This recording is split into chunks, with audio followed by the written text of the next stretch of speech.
This is such a good example of history doesn't necessarily repeat itself, but it sure does rhyme. And also, if you consider yourself a progressive, that doesn't necessarily mean that you are on the right side of history or that what you're progressing is a good thing. I used to work here. Maybe not in this exact building. That's the old building. I worked in the newer one, but this is located in Stanton, Virginia. It's abandoned at this point. I don't know if it's still standing, but it has been condemned. It has asbestos in it.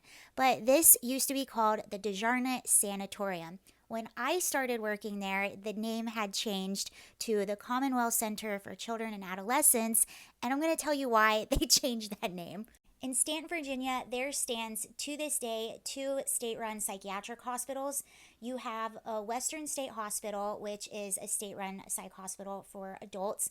And then you have what used to be the DeJarnette Center when I worked there, or now it's still called the Commonwealth Center for Children and Adolescents, and that is a facility for kids. I studied human services, and the Commonwealth Center was my first job right out of college, and Western State with the adults. I did get to go intern there for a while. Now let's go back to DeJarnette. So Dr. DeJarnette, by the way, I'm so glad I had these jobs because I would have been completely unaware of the history of eugenics in this country and how prevalent it was, and that the people that practice eugenics, they considered themselves the progressives of their time. So just keep that in mind. But Dr. DeJarnette was one of the main proponents and practitioners of eugenics. Now you see why they changed the name. They clearly don't want to be associated with him. He is responsible for sterilizing, I think, hundreds of people, and that's what they would do when they would get the kids in. They would sterilize mentally incapacitated people. Anyway, so he was the director of Western State Hospital.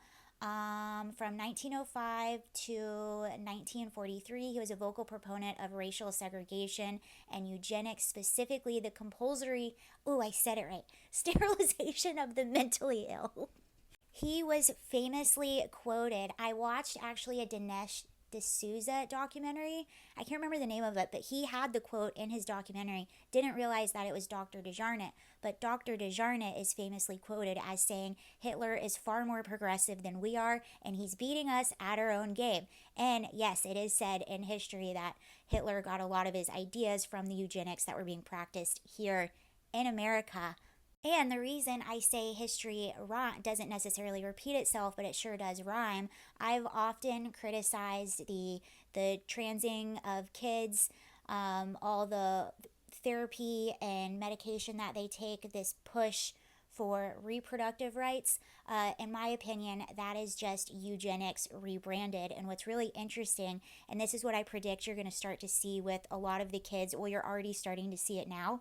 A lot of the kids that were pushed onto puberty blockers and surgeries at young age, they're going to use the informed consent argument. That's what a lot of people used back in the day, informed consent, when it came to eugenics. And they would target, like what I said, the mentally incapacitated, not really giving them all the information. So that's what I predict is going to happen. Also, what's really interesting, one of the leaders, one of the states that was the leader in eugenics, you can look it up, was California. Clearly, and how is that? That's no different today. They still see themselves as the progressive leaders, and they're pushing they're like a trans sanctuary or whatever. They're also the ones that are pushing all this stuff. This is actually an article from a local Stanton paper called the News Leader, and I was just curious as to what this had to say. The Stanton doctor who spent decades enforcing and cheering on one of the state's ugliest public policy programs wasn't seen as a monster by the civic leaders at the time. I told you guys, they saw themselves as the progressives. Dr. Joseph DeJarnette, whose life is back in focus again as eugenics survivors work for reparations, led Western State Hospital for nearly 40 years as one of Virginia's most respected doctors and citizens. See, he was respected. People loved him. He was a devout progressive. Why can't I talk today? It's Christmas. Leave me alone. I had mimosas earlier. Who left? I can't see that word. Oh, my camera was covering it up. He left meticulous logs of his expenses, including charitable donations he gave to strangers in need.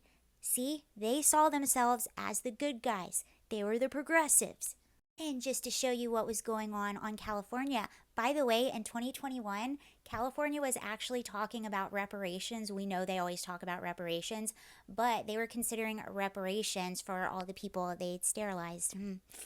Oh, before I go down here, they did bring up the Buck versus Bell case, and that's the case that set a precedent for the treatment of people that are mentally ill. That's why they were sterilizing them. They didn't want them to pass on their mental illness to the next generation. So they would sterilize like people, inmates, and people in mental institutions. So this was a huge case for that.